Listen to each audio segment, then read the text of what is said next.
Hey everyone, Lee Goldstein here for 10-Minute Trades. I wanted to talk about today's U.S. jobs report, NFP. I wanted to thank all of you for coming into the trade room. Now, I know that a couple of you made money, but let's be truthful here. Most of us lost money, and it was a painful trade. I lost over $1,300, and I noticed also that members in the room lost, a similar amount if they traded two contracts. It was a very high volatility event. Brokers raise margins, which tells us you should be very careful and accept the risk if you decide to trade this trade. But it is a family money trade for us, which means we would trade our family's money despite the risk and volatility. But the reason is because the results of this trade have been tremendously profitable over the past 8 months. On the DMM, you could see there's 6 winners in a row.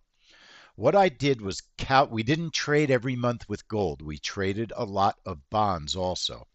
But our last 2 months were gold. We made 2280, 2200, 2250 in July, and 680 in August. So that's 3930, $3,930. Easily wipes out our loser from today, which is important to understand. You have to look at the long range on this type of a report. It's not a one-time trade. If you lose, you quit and you give up. It's a trade that we know works over and over again because it has been. When we do the math, if you look, our target is 15 on gold. Second target is 30. That's a winning trade if you follow the DMM of $450. So if we now look at the months we didn't trade it and just say, okay, we made the minimum trading gold, this report generated $5,000 in profit when all is said and done. On bonds, we averaged about $150 profit per trade. Bonds are smaller profit because the tick value is less, and they just don't move the way gold does. You could get 180 ticks of movement on gold, so it's possible to get quite a bit of profit. This is not a woulda, shoulda, coulda. This is the way this trade works out when you trade gold. The point I'm making is you can't let one trade destroy your faith in anything, in a system, in whether or not you want to be a news trader. You just have to look at the bigger picture. Look at a report and how it behaves over time, and then you can understand whether it's a profitable trade or not. This particular event clearly has been a wonderful, profitable trade, and we will recommend it next month absolutely as a family money trade. I would actually really look forward to it next month because there's nothing I love more than a report that has 6 winners in a row. It'll be 5 winners in a row next month and a loss because you're always thinking there's no reason why this report all of a sudden would become a terrible report to trade.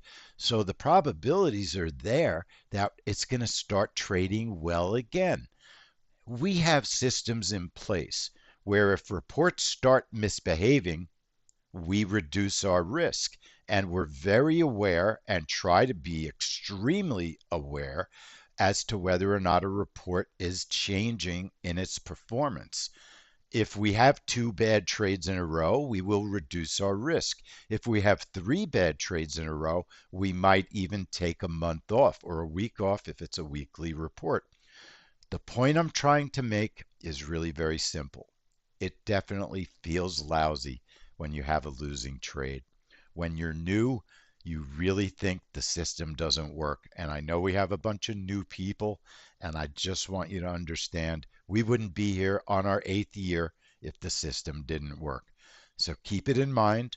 The U.S. jobs report for years and years and years has been a great trade that we trade. It's one of the first trades I've ever traded since I got here, and we will continue to trade it month after month. But I just wanted to make this video so you don't feel bad, that you have faith, and that you realize you got to look at the bigger picture a little bit longer term rather than just one event. And keep it all in mind. You can learn, you can do this, you can reduce risk when it's necessary, and you can trade the news and become a successful trader. So, Leigh Goldstein, I just wanted to give you this heads up. We are going to do well, and we're going to have a great week this week. So, don't let it get you down. A couple of bad trades is not the end of the world. I'll see you in the trade room next week, and thanks for listening. Take care.